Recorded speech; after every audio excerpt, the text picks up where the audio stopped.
Fala galerinha, tudo beleza pessoal? Que jogo! Desde já deixa aquele likezão fiel, se inscreve no canal que não é inscrito para fortalecer. Vamos deixar os direitos autorais para o Chico Garcia. E que atuação do Corinthians! Nota 10 para todo mundo, Yuri Alberto, Memphis, Garro, Igor Coronado, Romero. Nossa, cê é louco! Então bora ver o que o Chico Garcia falou e desde já deixa aquele likezão e se inscreva no canal, pessoal. Fala pessoal, tudo bem com vocês? Que loucura, hein? O Timão atropela o Fortaleza nos dois jogos e está nas semifinais da Copa Sul-Americana. Martínez e Yuri Alberto, os destaques absolutos, mas muita gente jogou bem. E olha, que elenco Ramon Dias tem nas mãos. Segurem-se, porque o Corinthians voltou. Chega mais, eu sou o Chico Garcia, inscreva-se no canal e vamos juntos.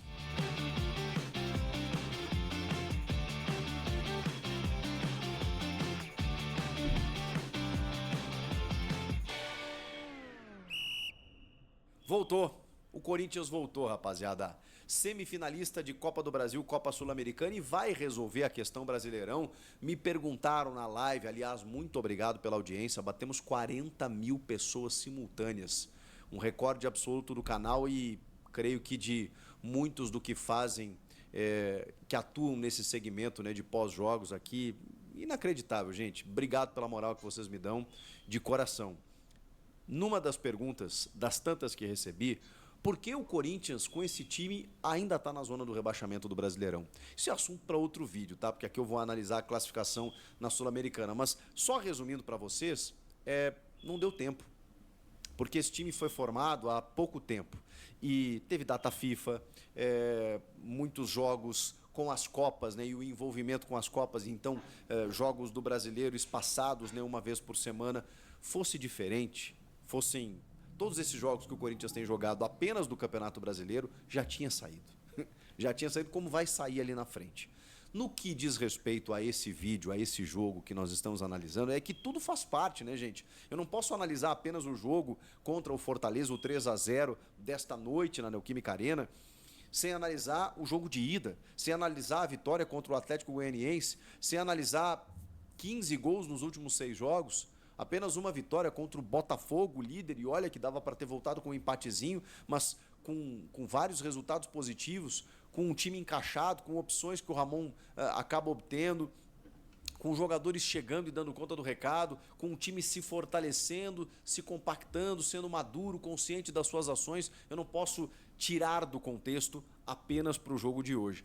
Mas vamos lá, vamos entender de que forma o Corinthians chegou até essa vitória sobre o Fortaleza. Não deixa de ser surpreendente. O Fortaleza é uma das boas equipes do futebol brasileiro, terceiro colocado. Eu falava até que não vinha bem, realmente, desde da vitória sobre o Rosário Central na fase anterior da Sul-Americana. O Fortaleza meio que caiu de rendimento, talvez pelo desgaste natural da temporada, acaba perdendo um pouco de fôlego, né? O elenco é interessante, mas quando você bate de frente com os principais do Brasil, você acaba tendo dificuldades.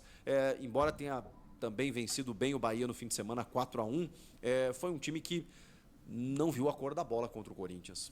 Impressionante. Nos dois jogos, gente. Nos dois jogos. O Fortaleza esboçou algumas pequenas, parcas reações durante os jogos, tanto na ida quanto na volta. E no que diz respeito ao comando do jogo, quando o Corinthians decidiu tomar as rédeas da partida, matou o jogo no Ceará e poderia ter feito muito mais do que o 2-0. O gol do Yuri Alberto, que sai no finalzinho lá, ele faz mais justiça ao placar, mas era para ter sido 3 ou 4 por baixo. Vem para jogar aqui em São Paulo e o primeiro tempo, isso está me chamando a atenção.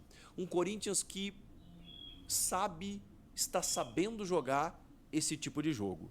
Isso é fundamental, crescendo na hora decisiva. Faltam 3 jogos para o título. 2 da semifinal e a finalíssima em jogo único no dia 23 de novembro em Assunção, no Paraguai. 3 jogos para o Corinthians ser campeão da Sul-Americana. Pois bem, no primeiro tempo, o Corinthians administrou.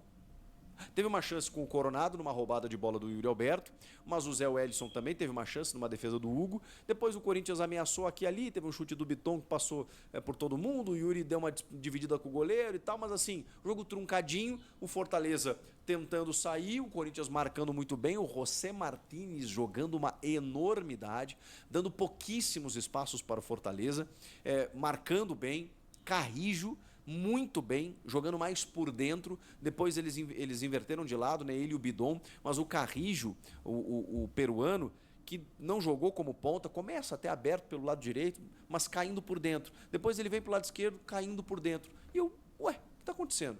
E ele comandando o jogo. Alguns passes ele errava porque ele estava tentando diferente, estava tentando algo um pouco mais para alçar o Yuri Alberto na velocidade, para buscar os laterais, mas cara, que visão de jogo. E joga tranquilo, né? Joga sem se abalar. Alguém citou num dos comentários homem de gelo. Que jogador interessante. O que eu falei para vocês no vídeo anterior é que ele está treinando muito bem. E até por isso mereceu a titularidade no jogo de hoje. Vai ter uma sequência ali na frente. Não sei se vai ser titular do time, mas é um jogador muito interessante. Jogando inclusive nesse esquema do Ramon, mais por dentro auxiliando o Rodrigo Garro, o Coronado, na verdade, que foi o titular enquanto ele estava em campo. Pois bem, primeiro tempo, Fortaleza não chegava. Aí vem o segundo tempo. O Vojvoda faz as trocas, 2-0 no placar, no agregado, precisa correr atrás do resultado e aí o Fortaleza começa. Aí o Breno Lopes tem uma jogada, dá um chute, o Hugo defende, aí o Félix Torres acaba errando ali num domínio de bola no círculo central, mas aí o Hugo Souza providencial acaba salvando o que poderia realmente ser o gol do Fortaleza. Depois tem uma jogada pela esquerda, acho que do Felipe Jonathan, cruzamento, e o Renato Kaiser perde um gol que eu não consigo nem explicar como ele perdeu, porque a bola já tinha passado pelo Hugo, ela chega na frente do Renato Kaiser e ele chuta por cima. Se ele chapa ali, a bola ia para o gol. O que acontece? Logo na sequência, o Corinthians mata o jogo. Porque naquele momento estava perigoso. A gente não tinha 20 minutos do segundo tempo, em que daqui a pouco, se o Fortaleza faz um gol, ele volta para o jogo, ele volta para o confronto. Porque, faltaria apenas um golzinho para levar a decisão para os pênaltis. E o Corinthians poderia se abalar, poderia sentir, mas até nisso o Corinthians está entendendo como reagir. Quando ele percebeu que o Fortaleza estava em cima, estava podendo chegar ao seu gol, aquela administração, aquela tranquilidade, aquela estratégia que estava dando resultado, simplesmente ela foi para o ralo, porque o Corinthians entendeu, precisamos matar o jogo. E foi o que aconteceu. Nos pés de quem? De novo dele, Yuri Alberto. E de novo dele, Romero. Os dois resolveram jogar uma barbaridade. Eles resolveram simplesmente acabar com todos os jogos. Pela concorrência, tá chegando gente nova, o Romero já deu a letra no jogo passado, pois é, né? Quem é que joga no final? Quem é que joga? Mas ele é um cara que a gente não pode falar nada, assim. Ele perde o pênalti lá contra o Botafogo, que a gente ficou irritado com ele. Pô, Romero, por quê? Ali era o lance do empate e tudo mais. Ele bate sempre assim, isso é verdade, mas ali a gente cobrava um pouco mais de seriedade. Agora, não tem como a gente criticar o Romero, né? Porque o Romero, ele nunca deixou de se entregar pelo clube, pelo time, ele ama esse clube e, cara, tem horas que ele se transforma num jogador de uma qualidade técnica que a gente até se espanta. Porque ele chega meio como patinho feio, né? Não, o Romero é raça, é correria, mas ele sabe fazer gol. Ele tem técnica em alguns momentos. E ano passado salvou o time do rebaixamento, esse ano está aparecendo de novo na hora decisiva. Mas e o Yuri Alberto? O Yuri Alberto cada vez mais descobre que a sua função não é do fazedor de gols, é de servir gols aos companheiros. E tem sido assim. Ele vai fazer os gols dele de vez em quando, ele sabe fazer gols. Ele fez hat-trick contra o São Paulo no Morumbi, hat-trick contra o Flamengo, ele foi vendido por 25 milhões de euros quando estava no Inter, ele chegou no Corinthians com o status que chegou, porque ele chegou fazendo gols. Depois a coisa começou a dificultar, ele começou a ter dificuldade no fundamento, aqui e ali e tal, perdeu confiança, se abalou, o time também caiu e o Yuri acabou tendo vários problemas no Corinthians. Quando nos últimos jogos você percebe ele coletivamente ajudando, ele sendo mais coletivo, ele sendo mais colaborativo, ele sendo mais, dando mais assistências do que fazendo gols, aí você percebe, caramba, o Yuri pode ser um jogador de lado, pode ser um jogador, um segundo atacante, pode ser um jogador que serve o atacante. E ele tem sido esse cara. Tanto que no primeiro gol, no gol do Romero. É uma escapada do Martínez, que jogou uma barbaridade, já falei, né? Mas vou repetir, porque jogou demais. O que corre, o que marca, o que sai pro jogo. A bola chega no Yuri, ele tá de costas. O Yuri faz um giro e chuta assim, mas com toda... Parece que ele imprimiu toda a força que ele tinha naquele momento, porque ele viu que o Romero estava chegando livre no espaço, pelo lado direito, e ele gira e faz um esforço para a bola chegar no Romero, ela chega no pé do Romero. E aí o Romero dribla o Brits assim como... Mas assim, vem pra cá, vai pra lá que eu vou pra cá. Dribla e chuta de perna esquerda no contrapé e faz o primeiro gol. A jogada do segundo gol é de novo do Yuri Alberto. Lançado pelo lado esquerdo, ataca o espaço, o Romero faz o facão, o Yuri dá o passe certinho atrás, o Romero chuta meio que mascado, o João Ricardo defende, e aí o Coronado chega chapando e faz o gol. 2-0, e ali o Corinthians mata o jogo. E aí vejam só, Ramon Dias não satisfeito coloca no jogo Memphis Depay e Rodrigo Garro. Aí acabou, né? Aí o Vojvoda deve ter olhado e falou assim, caramba, acabou, Jéssica? Mais? Você quer mais? Porque é isso. Quando você joga com o Coronado, é o Garro que fica no banco. E até vocês podem jogar juntos, porque é o que acontece em determinado período de jogos. Eu não sei se eles vão ser titulares em jogos durante 90 minutos, contra todos os adversários, porque eles jogam muita bola, os dois. Mas em alguns recortes de jogos, pode ser que sim. E se você quiser optar por um ou por outro, você não perde qualidade. Você perde numa característica aqui e ali. Mas o Coronado até ficou até o final e até cansou lá nos minutos finais. Mas o Garro é um senhor jogador, que dá um dinamismo pro time. Ele tá dono do time. Porque ele entra e o passe que ele dá pro Memphis no terceiro gol é de um cara que assim, ó, eu sei o que fazer com a bola. Eu sei o que fazer nesse time, me dá aqui que eu resolvo. E ele entrou com o jogo rolando e o jogo decidido. Mas ele entrou e falou assim, me dá aqui, pegou, carregou, olhou e falou assim, vai. E aí teve toda a inteligência do Memphis nessa assistência, que parece simples, tá? Quando a gente olha, o Chico tá floreando. Qualquer jogador faria isso. Não. Porque quando o Garro lança, ele dá uma leve atrasada para não ficar impedido. Reparem. Quando ele recebe a bola, ele recebe com a perna esquerda, a bola já se ajeita para a direita e ele já toca com a direita para ajeitar para a esquerda de novo. Mas, cara, ele faz isso de uma maneira tão rápida que talvez até você não tenha percebido, a gente não tenha percebido daqui, o Tinga não percebeu, que era o lateral que estava marcando. E o Tinga é um exímio marcador. Quando ele faz isso, ele não está 100%, tá? Ele domina aqui, faz aqui, ele já tira e já dá o passe tirando do goleiro. E o Pedro Henrique só, gol. E aí teve a checagem do VAR, mesma linha, gol validado, e o Pedro Henrique saiu aqui, ó. Depois de toda aquela confusão com o carro e tal. Enfim, importante esse gol pro Pedro Henrique também, mas... E que moral, hein? Assistência do Memphis Depay. Mas o passe do Garro, a assistência do Memphis, tudo lindo. 3-0, 5 no agregado, um amasso, um atropelo, um passeio contra uma das boas equipes do futebol brasileiro. Mas preciso dizer, o Ramon Dias pegou o ótimo Juan Pablo Vojvoda, dobrou e botou no bolso, nos dois jogos.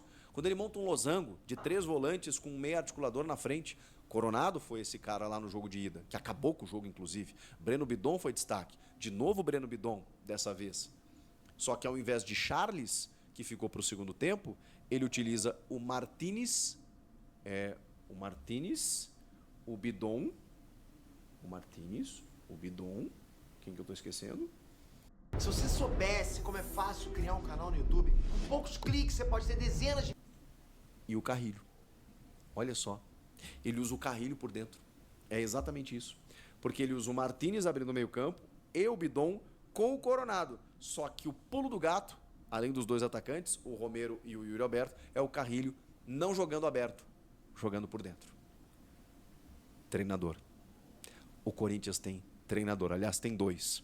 E o Emiliano faz uma função muito legal de carinho aos jogadores que podem daqui a pouco estar sentindo a pressão de tanta concorrência, como o Yuri, como o Romero, jogadores que estavam aqui contestados pela torcida, de repente chega Carrilho, Depay, Thales Magno, e eles naturalmente podem perder espaço.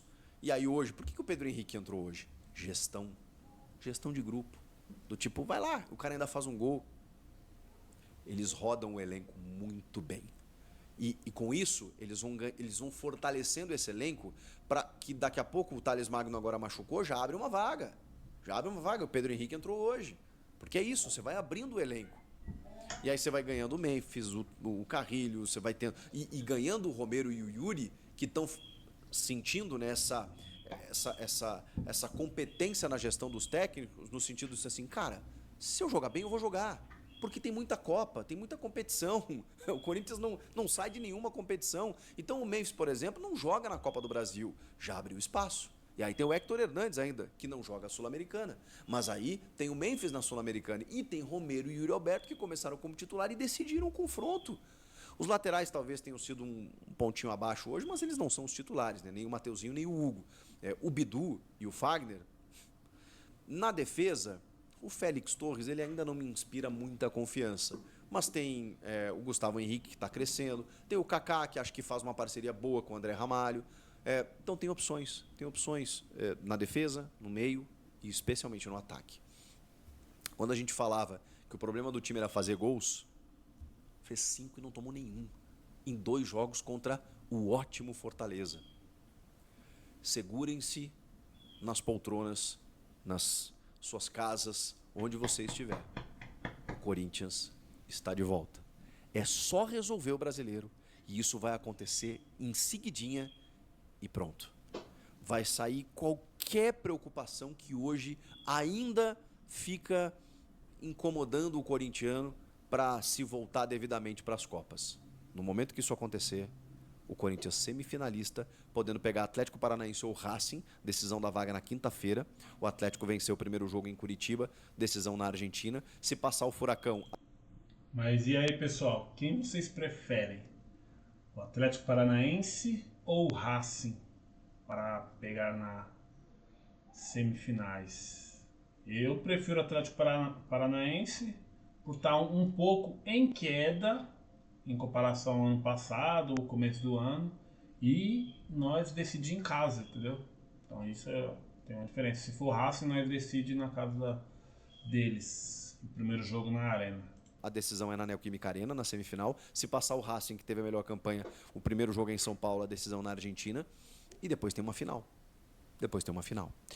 E na Copa do Brasil, um Flamengo, do Tite, que está instável, que vai jogar sua vida na Libertadores agora e pode ter só a Copa do Brasil, porque o brasileiro também acabou perdendo espaço, perdendo tempo, aquela coisa toda. Mas, falei na live e vou repetir aqui. O Corinthians hoje encara qualquer adversário. Falamos aqui do Botafogo. Perdeu o jogo? Perdeu. Sofreu nos primeiros minutos, o Hugo teve que trabalhar? Sim. Mas poderia ter voltado com um empate, tranquilamente. O Corinthians hoje encara qualquer adversário. Porque a diretoria contratou. Fabinho Soldado foi brilhante na janela. Brilhante. O Ramon soube pegar essas peças e montar não um time, 2 times, ou vários times. Um elenco coeso em que ele pode misturar o meio de campo, ele pode fazer linha de 3, linha de 4, ele pode colocar 3 atacantes, 2, ele pode pegar um atacante e jogar por dentro. Isso é repertório, meus amigos. Isso é treinador de futebol. O Corinthians hoje tem, tem 2 treinadores, tem uma comissão técnica que faz um baita trabalho. Independentemente do que for acontecer daqui para frente, o resultado a gente não controla. Pode ser que o Corinthians seja eliminado, o Corinthians termine o ano sem um título. Mas, do jeito que está jogando, eu acho que vem coisa boa por aí. O que vocês acharam do jogo? Algum destaque que eu deixei de mencionar? Comentem aqui. E inscreva-se no canal. Obrigado pela moral na live. Obrigado pela moral de sempre. Mais de 1 milhão por aqui. Você que não está inscrito, é só o que eu peço. Se não, deixa um like aqui. Me ajuda também. Até a próxima. Pessoal, essa foi as palavras de Chico Garcia. Corinthians, se focar, conseguir sair daquela zona de rebaixamento, nós pensar alto. Então, nação corintiana, coloca o dedo no like aí e se inscreva no canal para fortalecer essa nação Corinthians. Então, desde já, muito obrigado e valeu, pessoal!